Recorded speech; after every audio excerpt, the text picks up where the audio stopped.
question c'est contre l'extrémisme violent et pour la paix, quelle mobilisation et quel défi? Comme tous ceux qui me connaissent savent que je n'ai pas de langue de bois, du coup je vais me permettre un peu de connaître ceux qui ont posé cette question. Parce que mal nommer la chose ne fait que rajouter au malheur du monde, comme le disait l'autre. L'extrémisme violent est un mot valise dans lequel on peut mettre tout et le contraire de tout. Et vous tous, vous savez que nous sommes là pour parler des djihadistes. Il faut les nommer ainsi parce qu'ils s'appellent ainsi. Ça ne sert à rien de dire de l'extrémisme violent et voilà. Mais comme on parle d'extrémisme violent, je vais traiter de l'extrémisme violent. On laisse tomber les djihadistes. Quelle mobilisation et quel défi? Comme on n'a pas beaucoup de temps, je laisse tomber, mais j'aurais aussi dit quel diagnostic. Comment on en est arrivé là? Parce qu'on va le dire souvent, nous sommes toujours dans la réaction et jamais dans l'action. On dit mais qu'est-ce qui s'est passé et on ne dit jamais comment on en est arrivé là. Et si vous suivez le débat en France, vous avez certainement entendu parler des guerres des islamologues, ce qu'on a appelé ainsi en tout cas. A-t-on affaire à une islamisation de la radicalité ou à une radicalisation de l'islam? Bon, Olivier Roy dit que non, c'est une islamisation de la radicalité et qu'il faut chercher des raisons sociologiques, politiques, anthropologiques, tout ce que vous voulez, au phénomène de ce qu'on appelle la radicalisation. Gilles Kepel répond que non, il s'agit bien d'une radicalisation de l'islam. Et là, ça va rejoindre les propos de notre collègue, son nom est Mbaki Djamil, moi j'aime beaucoup son nom. Et pourquoi? Parce que c'est une Mbaki, et moi, je m'appelle Seydi Djamilian. Seydi Djamil, si le père de Seydi Mansour Djamil est mon homonyme. Et de la Tijania. Voilà, du coup c'est un débat qui existe en France et on n'a toujours pas de réponse. Mais dernièrement, si vous suivez aussi, il y a un livre qui est sorti d'un journaliste, David Thompson, qui s'appelle Les Revenants. Voilà, c'est-à-dire ce sont des djihadistes, certains repentis, d'autres déçus, qui reviennent. Et quand on leur pose la question, et je vous promets, je n'ai pas lu le livre, mais je l'ai lu dans une autre lecture, et la personne qui l'a fait est digne de confiance. Il nous explique qu'il y a un mec qui est parti en Syrie juste pour les filles. Il dit que voilà, là-bas il y a des filles qui vont pour faire, je ne sais pas comment elles les appellent, pour trouver des maris pieux. Et moi, je suis allé uniquement pour les filles. Comment on va expliquer ça? Voilà, ce sont toutes des questions qui se posent. Maintenant, il y a des facteurs exogènes. Bakary Sam le dit souvent, l'injustice sociale. Moi, je dirais combattons l'injustice sociale et nous combattons le terrorisme. Aussi, Bakary Sam nous parle dans son livre sur Boko Haram des chômeurs de Maïdougri, c'est-à-dire ces gens qui ont été embrigadés juste parce qu'ils ont été rejetés par le système nigérian. Et voilà. Mais il y a aussi des facteurs endogènes. Je risque de faire la chronique. Je ne suis là pour déranger personne. Je suis musulman, mais je pense que ça ne sert à rien de dire que ça n'a rien à voir avec l'islam, parce que c'est faux. Islam est un mot valise dans lequel on peut mettre tout et le contraire de tout. Et je suis désolé de vous cogner un peu, parce qu'on ne peut pas dire qu'il y a une interprétation vraie ni une interprétation fausse du Coran. Il y a des interprétations et il n'y a pas un pas en islam pour dire voilà la bonne interprétation, voilà la mauvaise interprétation. Nos jugements sont subjectifs. Mais je pense que certaines interprétations sont indéfendables. Maintenant, Mohamed Harkoun parlait de la transcendantalisation des normes juridiques dans l'intérieur de nos cultures dogmatiques. C'est-à-dire que nous avons réduit l'islam à ça c'est bien, ça c'est pas bien. Il faut faire comme ça, il faut faire comme ça, qu'on n'a plus le temps de réfléchir. On ne parle plus d'éthique, ni de philosophie, ni d'humanisme, ni de toutes ces questions qui ont occupé une place importante dans la littérature islamique médiévale, parce que maintenant on n'en parle plus, on ne réfléchit plus, je suis obligé de le dire. Et tout ça, on la laisse tomber. Et je tiens à rappeler une chose. Les monazara qu'on faisait à l'école de Bagdad, au Xe siècle, ont donné naissance à la disputation grecque, latine du moins, qui a enfanté aujourd'hui la soutenance de thèse dans nos universités. Et ça, aujourd'hui, nous ne sommes plus capables d'organiser des débats. C'est pour ça que je suis content de voir que dans le programme Education, mon anglais par contre, éducation à la paix, voilà, qu'il y a une place au débat. Il y a aussi, je pense, ce que j'appelle la mort de l'éthique du désaccord. Parce qu'en effet, il y a des mouvements, il y a une idéologie, ce que Bakary Sambou appelle. Vous allez voir que je cite beaucoup Bakary Sambou, parce que c'est pour me protéger. Si on me dit qu'est-ce que tu dis, je dis que c'est Bakary Sambou qui l'a dit. Si vous avez un problème, allez voir Bakary Sambou. Bakary Sambou parle des relais idéologiques au Sénégal, ailleurs. Ousmane Kane, avant, avait travaillé sur le mouvement Izala au nord Nigeria. Moi, je travaille sur ce que j'appelle les wahhabites. Ils refusent ce nom, mais c'est leur problème. Mais dans le texte, par exemple, je travaille sur les fatwas du comité saoudien en charge des avis juridiques et des consultations scientifiques, dans lesquelles on lit, écrit noir sur blanc. J'ai donné le document hier à Bakary Sambou qu'un musulman n'a pas le droit d'épouser une fille adepte à la Tijaniya, qu'un musulman n'a pas le droit de prier avec une Tijani, qu'un musulman n'a pas le droit de manger une bête sacrifiée par une Tijani. Ça, ce sont des musulmans qu'ils disent. On enseigne ça dans nos universités saoudiennes. C'est pour ça que j'aurais bien aimé aussi, comme je t'accorde tout le monde, lorsque notre président François Hollande, Barack Obama sont tous allés pour féliciter le nouveau roi d'Arabie Saoudite, de lui dire arrêtez vos bêtises. Mais ils l'ont pas dit, parce qu'il y a du fric. Ça aussi, il faut qu'on ose le dire. Et puis il y a ce que j'appelle aussi la haine de l'altérité. Mohamed Ibn Abdul Wahhab, c'est le fondateur du wahhabisme, disait dans une de ses lettres, traduite par Hamadi Redissi dans son livre que je recommande à tout le monde, Le Patronage ou comment l'islam sectaire est devenu l'islam. Mohamed Ibn Abdul Wahhab disait, celui qui ne répond pas à la prédication par la preuve, on le fera plier par l'épée.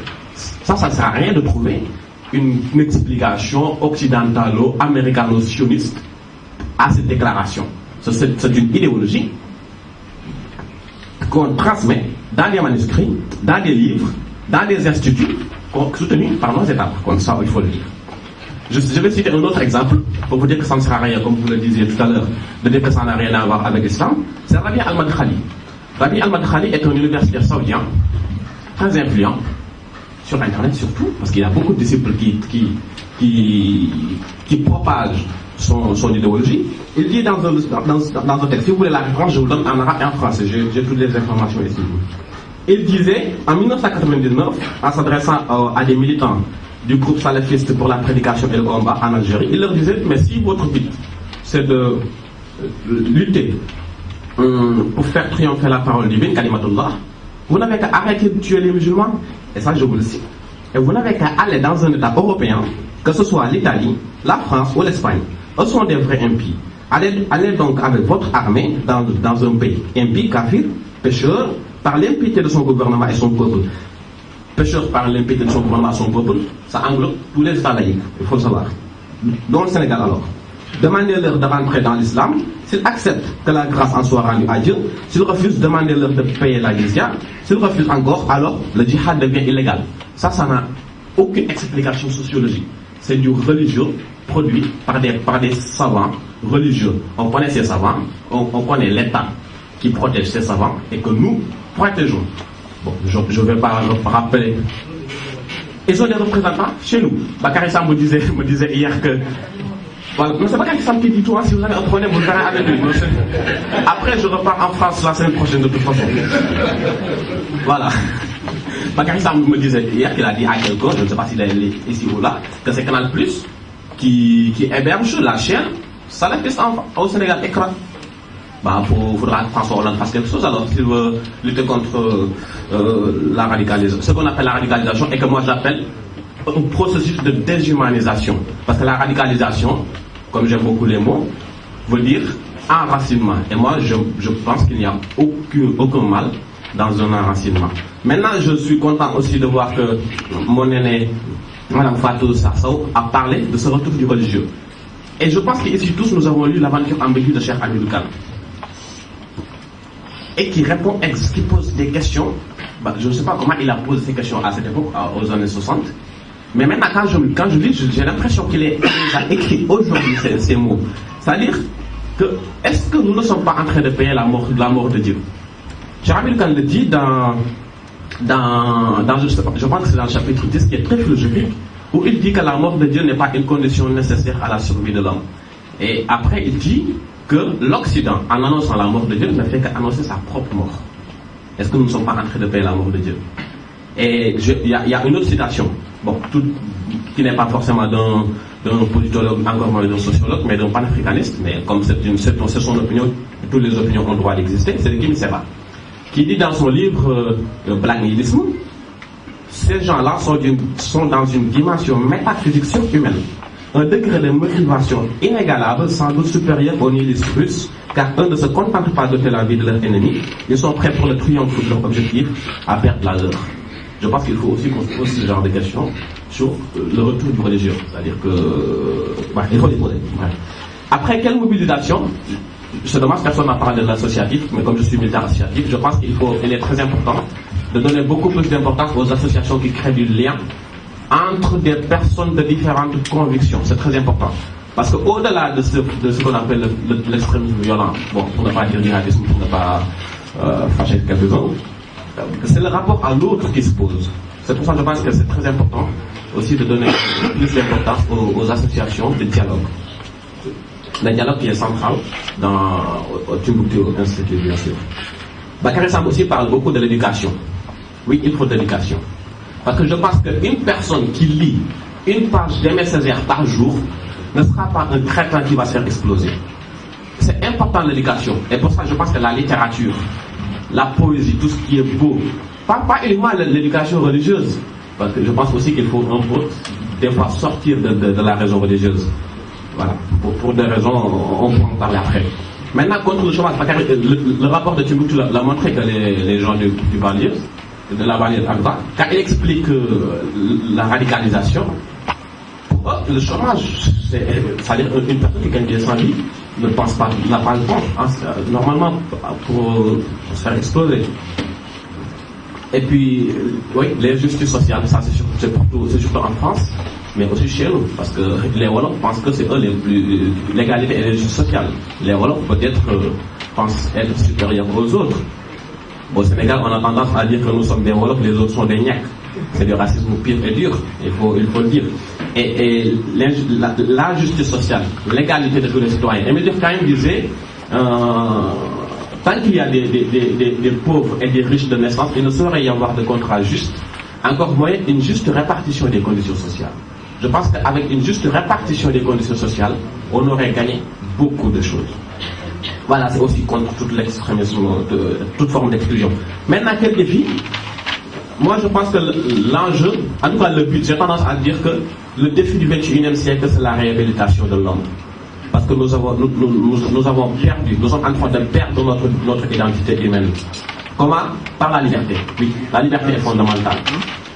La vieille tradition africaine, appelée d'ailleurs, dans ce sens, laisse l'être aimer ce qu'il aime. Si tu persistes à vouloir l'en détourner, il en viendra à te haïr sans pour autant cesser d'aimer ce qu'il aime. Ça, on l'a appris ici, en Afrique. Ce n'est pas Voltaire qui me l'a appris, c'est Amadou Hampâté Bâ qui l'a recueilli auprès d'un sage inconnu. Voilà. Non, c'est pas, c'est dans les contes initiatiques. Non, il n'y a pas de petite querelle.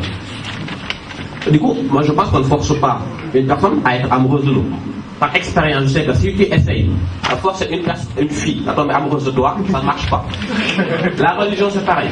Il faut de la pédagogie, il faut beaucoup de charme, bon, mais beaucoup de choses aussi. Mais ça ne sert à rien d'essayer de forcer. Je pense que le défi, c'est aussi d'éduquer à la liberté. Non pas seulement à la paix, mais aussi à la liberté. Et oui, ce qui va me ramener à un autre point, parce que comme on parle d'extrémisme violent, la liberté pour moi aussi, j'espère que ça ne va pas faire la une des journaux demain, implique la liberté de changer de religion. Est-ce qu'on va continuer au XXIe siècle à criminaliser l'apostasie? Quelqu'un va me dire oui, l'extrémisme violent n'a rien à voir avec la religion, mais les savants musulmans sont unanimes sur le fait que celui qui change de religion, il faut le tuer. Ça aussi, on ne va pas chercher un complot américano-sioniste il suffit de lire tous les livres de quelconque transcendance divine. Et là, le Coran nous donne les outils pour penser cet humanisme et sortir des clôtures dogmatiques et pour penser l'éthique, l'amour et l'humanisme. Le Coran dit, par exemple, c'est Surat 38, verset 72, lorsque je l'aurais façonné, c'est sur l'histoire d'Adam, et que j'aurais insufflé dans mon esprit, alors prosternez-vous devant lui. Ça, c'est un verset coranique. Mais l'interprétation, non pas de Jean-Paul Sartre, encore moins d'un maître Eckhart ou d'un François d'Assise, mais d'un sens de Bandiagara ici chez nous, qui nous a été rapporté par Amadou Hampâté Bâ et la suivante. Amadou Hampâté Bâ dit, ce verset, pour Thierno Bokar, implique que chaque descendant d'Adam est dépositaire d'une parcelle de l'Esprit de Dieu. Et Amadou Hampâté Bâ nous pose la question suivante, et moi aussi je vous la pose. Comment oserions-nous mépriser un réceptacle qui contient une parcelle de l'Esprit de Dieu? On dit, si on arrive à transmettre, ne serait-ce que cet enseignement, on aurait gagné beaucoup de temps et on aurait surtout économisé beaucoup d'argent. Et ça, c'est important, ça passe par l'éducation. Je vais conclure avec deux de mes maîtres à penser. Le premier, c'est Frantz Fanon. Il disait que jamais l'instrument ne domine l'homme, que cesse à jamais l'asservissement de l'homme par l'homme, c'est-à-dire de moi par un autre, qu'il me soit permis de découvrir et de vouloir l'homme où qu'il se trouve. L'autre appel, c'est de Aimé Césaire. Il nous lançait tous son cri de cœur. Il ne faut jamais abandonner ce monde aux assassins de l'aube. Je compte sur vous pour ne pas abandonner ce monde aux assassins de l'aube. Merci de m'avoir écouté. Si vous avez des problèmes, vous voir, je vous le dis encore, allez voir avec moi. Voir avec moi.